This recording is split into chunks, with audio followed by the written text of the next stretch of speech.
Please.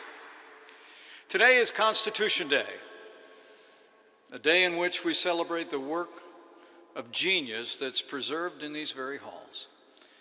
233 years ago today, our founders completed what for them was the work of a nation, but for humanity, a work for the ages, the Constitution of the United States of America.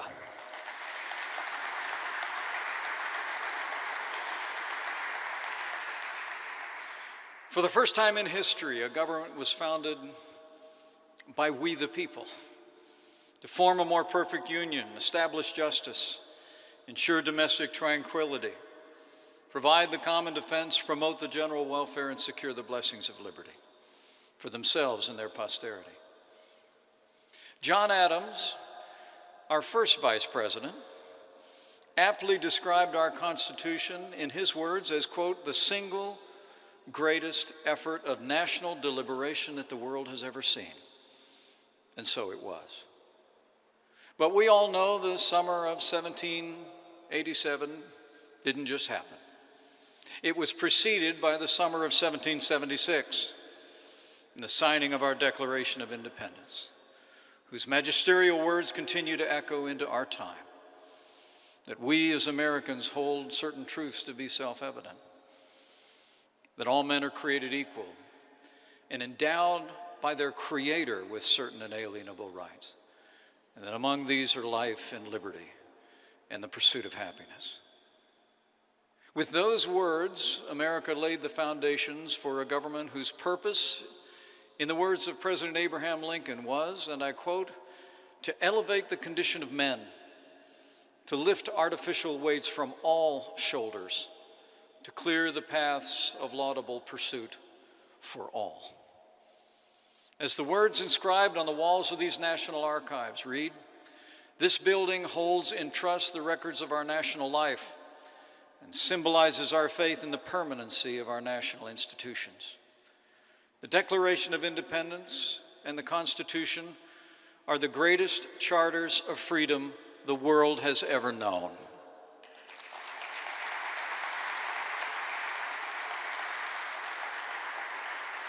The character of our people and the principles enshrined there are the reason for our nation's unparalleled success.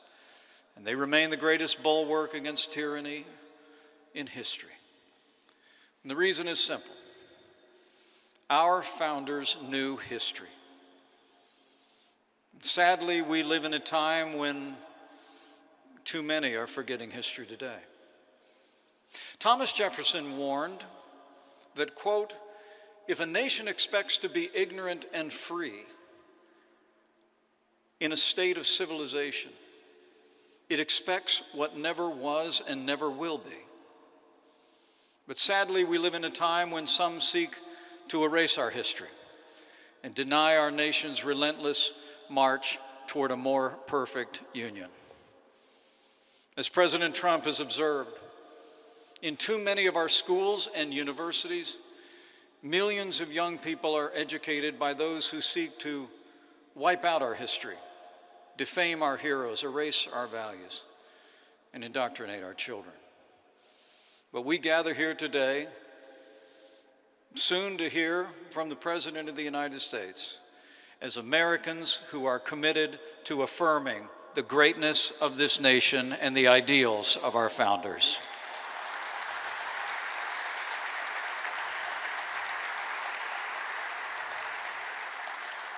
Our president understands what we all understand. If we don't teach the next generation the principles enshrined in these halls, we can't expect them to preserve them. No one can preserve what they do not love, and no one can love what they do not know.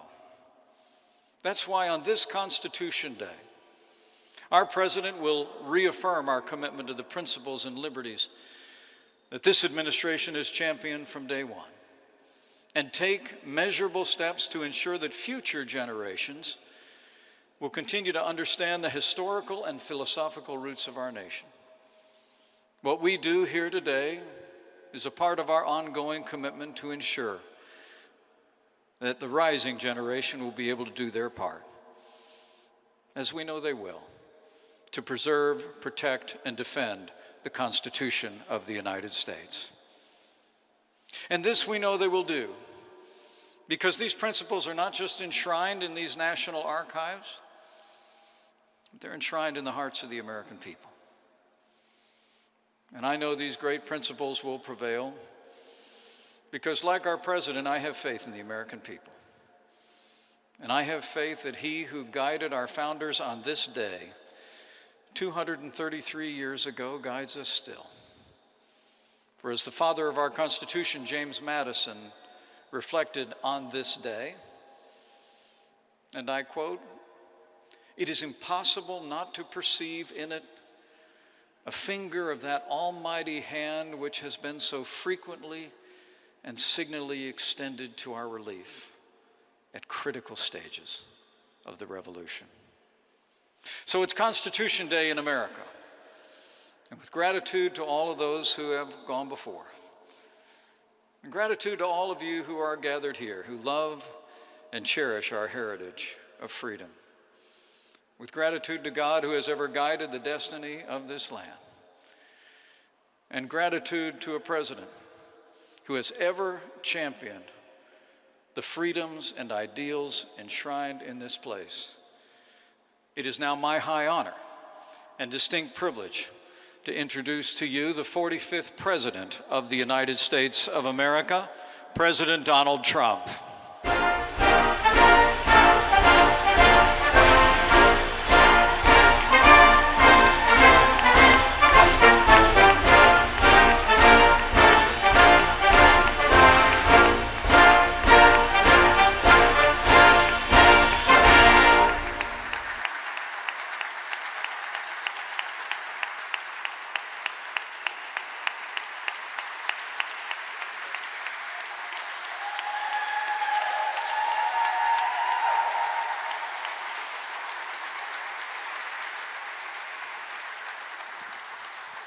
Thank you very much. Thank you, Mike, great Vice President. I'm truly honored to be here at the very first White House Conference on American History, so important. Our mission is to defend the legacy of America's founding, the virtue of America's heroes, and the nobility of the American character. We must clear away the twisted web of lies in our schools and classrooms and teach our children the magnificent truth about our country. We want our sons and daughters to know that they are the citizens of the most exceptional nation in the history of the world.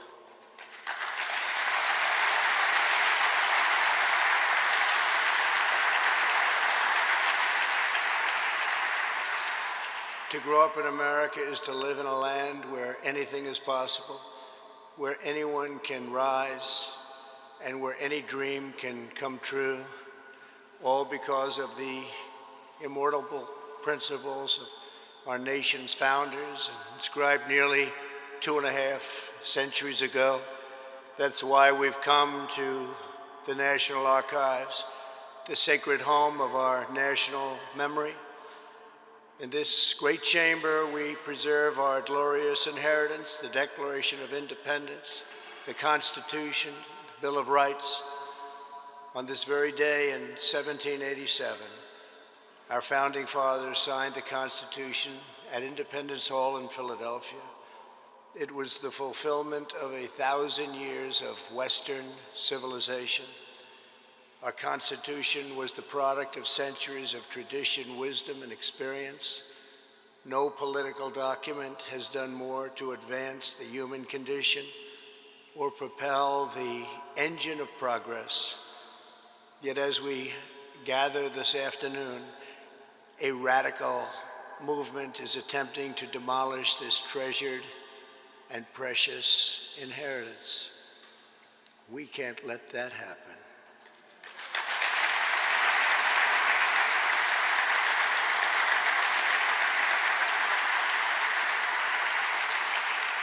Left-wing mobs have torn down statues of our founders. desecrated our memorials, and carried out a campaign of violence and anarchy. Far-left demonstrators have chanted the words, "America was never great." The left has launched a vicious and violent assault on law enforcement, the universal symbol of the rule of law in America. These radicals have been aided and abetted by liberal politicians, establishment media, and even large corporations. Whether it is the mob on the street or the cancel culture in the boardroom, the goal is the same: to silence dissent, to scare you out of speaking the truth, and to bully Americans into abandoning their values, their heritage, and their very way of life. We are here today to declare that we will never submit to tyranny. We will reclaim our history and our country for citizens of every race, color, religion, and creed. The radicals burning American flags want to burn down the principles enshrined in our founding documents, including the bedrock principle of equal justice under law. In order to radically transform America, they must first cause Americans to lose confidence in who we are, where we came from, and what we believe. As I said at Mount Rushmore, which they would love to rip down and rip it down fast, that's never going to happen. 2 months ago, the left-wing cultural revolution is designed to overthrow the American Revolution. As many of you testified today, the left-wing rioting and mayhem are the direct result of decades of left-wing indoctrination in our schools. It's gone on far too long.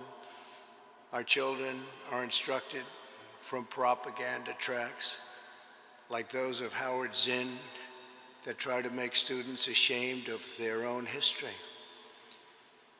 The left has warped, distorted, and defiled the American story with deceptions, falsehoods, and lies. There is no better example than the New York Times totally discredited 1619 Project. This project rewrites American history to teach our children that we were founded on the principle of oppression, not freedom. Nothing could be further from the truth. America's founding set in motion the unstoppable chain of events that abolished slavery, secured civil rights, defeated communism and fascism, and built the most fair, equal, and prosperous nation in human history.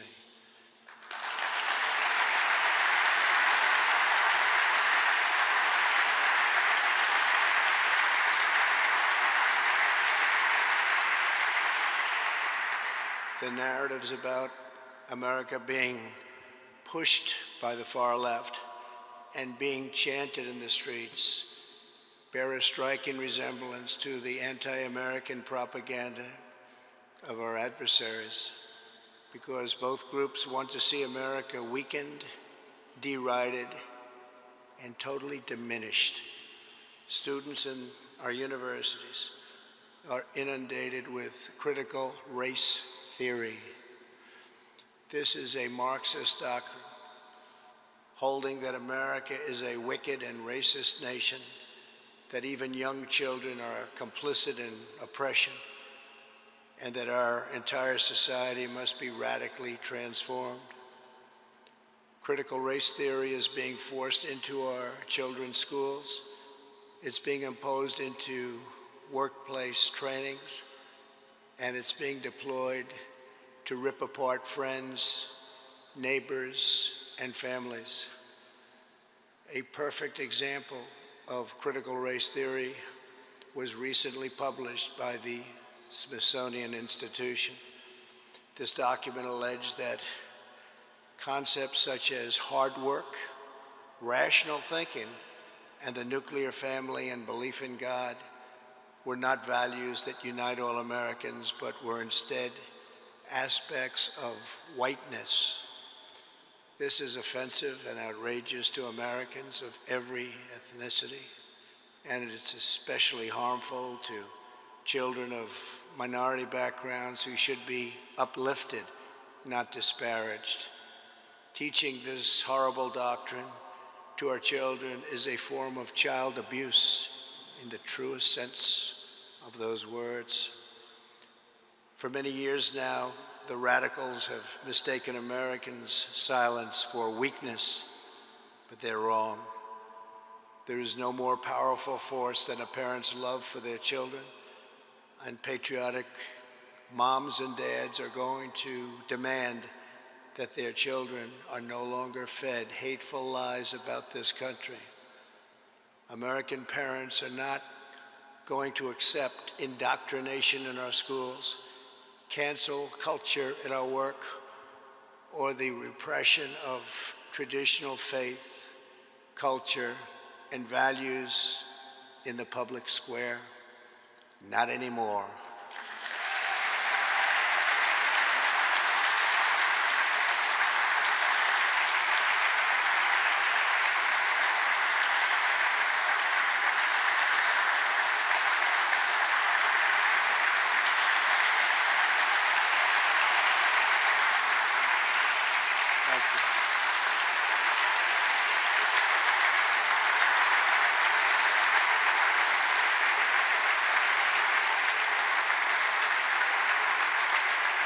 Thank you. Thank you.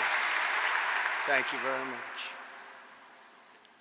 We embrace the vision of Martin Luther King, where children are not judged by the color of their skin, but by the content of their character. The left is attempting to destroy that beautiful vision and divide Americans by race in the service of political power. By viewing every issue through the lens of race, they want to impose a new segregation, and we must not allow that to happen.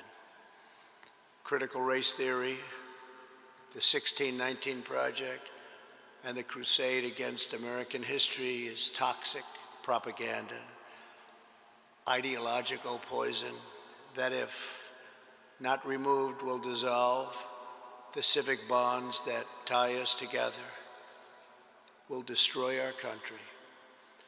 That is why I recently banned trainings in this prejudiced ideology from the federal government and banned it in the strongest manner possible.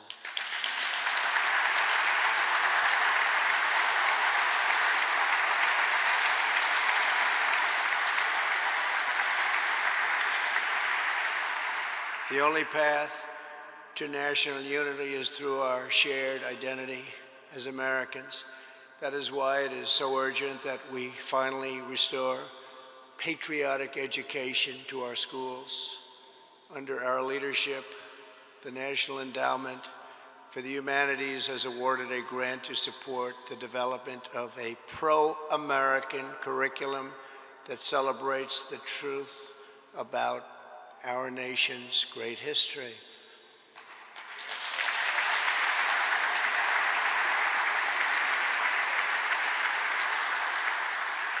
We are joined by some of the respected scholars involved in this project, including Professor Wilford McClay.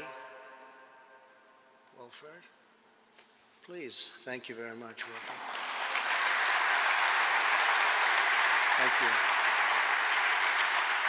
Dr. Peter Wood of the National Association of Scholars. Dr. Peter. Thank you. Thank you. And Ted Rebarber. Thank you, Ted. Thank you very much, Ted. Today, I'm also pleased to announce that I will soon sign an executive order establishing a national commission to promote patriotic education. It will be called the 1776 Commission.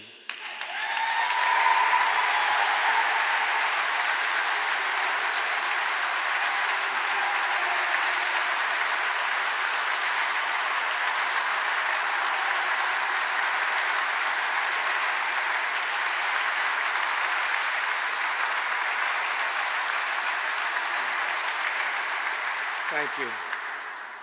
It will encourage our educators to teach our children about the miracle of American history and make plans to honor the 250th anniversary of our founding. Think of that, 250 years. Recently, I also signed an executive order to establish the National Garden of American Heroes, a vast outdoor park that will feature the statues of the greatest Americans who have ever lived. Today, I'm announcing a new name for inclusion. One of the 56 signers of the Declaration of Independence was a patriot from Delaware. In July of 1776, the Continental Congress was deadlocked during the debate over independence. The delegation from Delaware was divided. Caesar Rodney was called upon to break the tie. Even though he was suffering from very advanced cancer, he was deathly ill. Rodney rode 80 miles through the night, through a severe thunderstorm, from Dover to Philadelphia to cast his vote for independence. For nearly a century, a statue of one of Delaware's most beloved citizens stood in Rodney Square, right in the heart of Wilmington. But this past June, Caesar Rodney's statue was ordered removed by the mayor and local politicians as part of a radical purge of America's founding generation. Today, because of an order I signed, if you demolish a statue without permission, you immediately get 10 years in prison.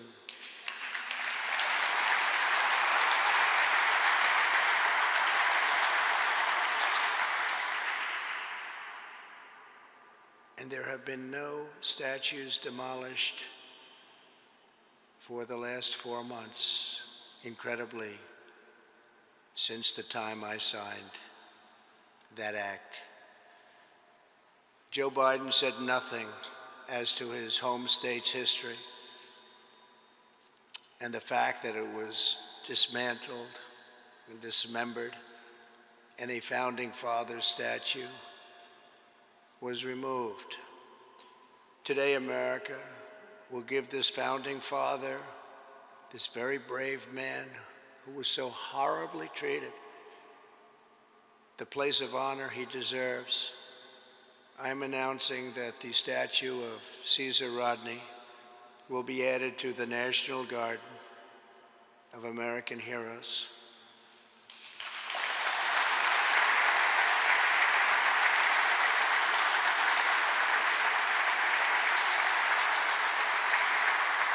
From Washington to Lincoln, from Jefferson to King, America has been home to some of the most incredible people who have ever lived.